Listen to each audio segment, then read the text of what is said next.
everything come full circle? Everything has come full circle. Beyond, I couldn't expect for anything like this ever to happen, ever. I think the people love you here. The French people have never forgotten. So do you have a message for the French people and the younger generation what they should remember about D-Day? Just remember this. We are here because we fought this war. We are here today to honor those who have given their life. Amen. Thank God I didn't have to give mine, or I wouldn't be here today. But I hope you people all understand why I'm here. I didn't ask for this thing. I didn't ask for this. This is so unexpected to me. I'm astounded. I'm really astounded that people, you people didn't have to come out here today. But what an honor.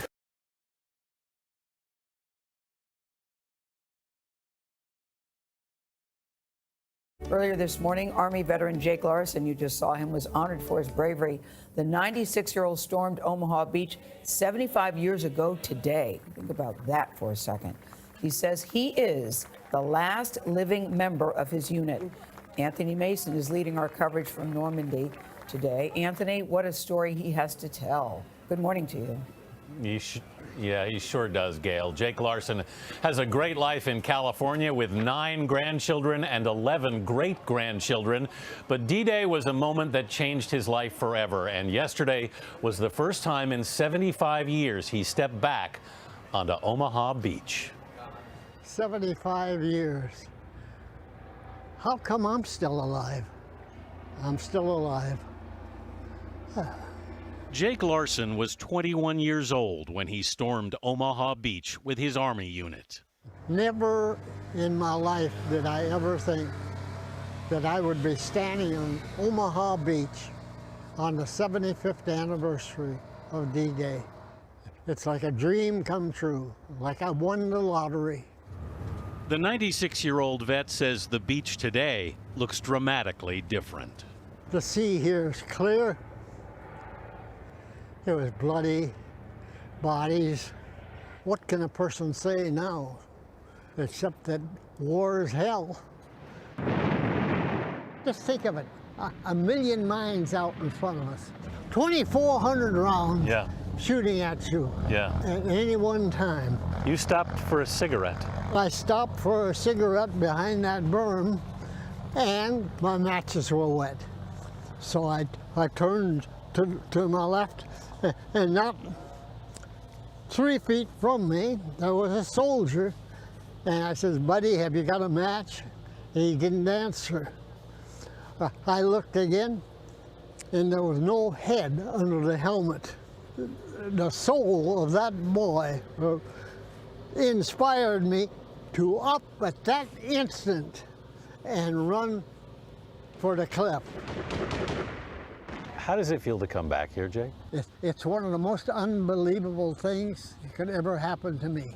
I never figured I'd be even living this long. 96 years old is not chicken feed stuff. No, sir, it's not. No.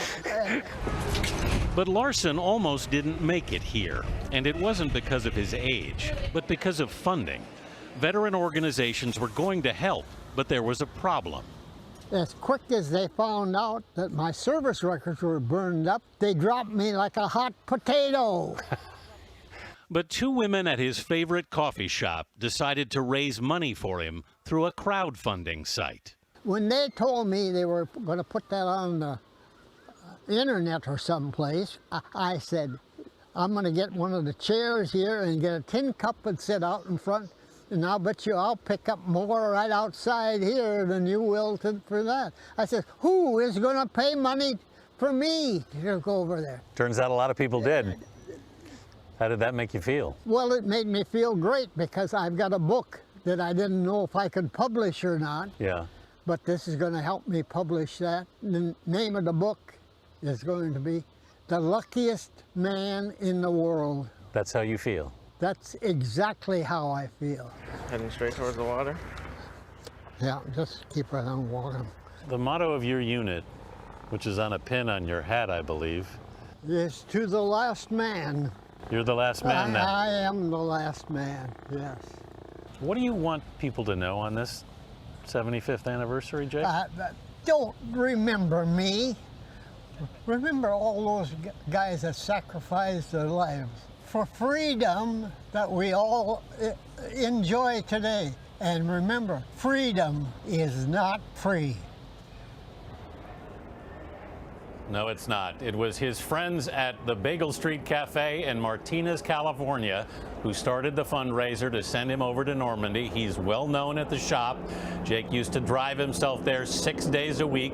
That was until he couldn't drive anymore. He's a little grumpy about that fact, but he's very grateful for this trip. You guys. Oh, God, Anthony, that was so great. I love him saying, don't remember me. But now that you've introduced us to him, we will never forget him. Exactly. We'll never forget him. We'll have to look for that book, The Luckiest Man in the World. I love that he considers himself that, and so many of these men who survived have all said something similar to that. You can see why people wanted to be with him. Go ahead, Anthony.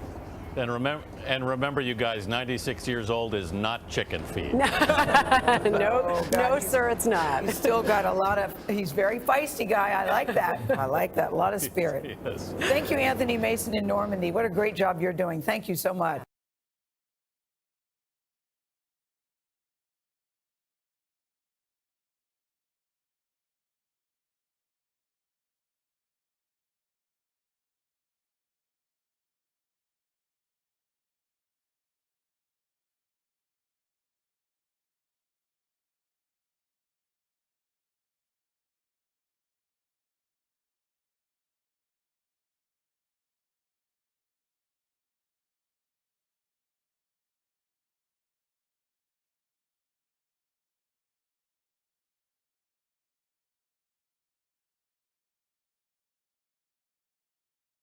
So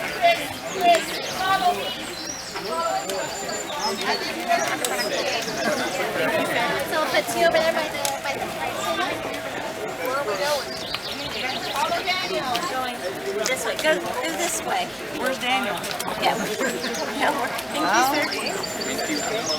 you, sir. Thank you. Daniel.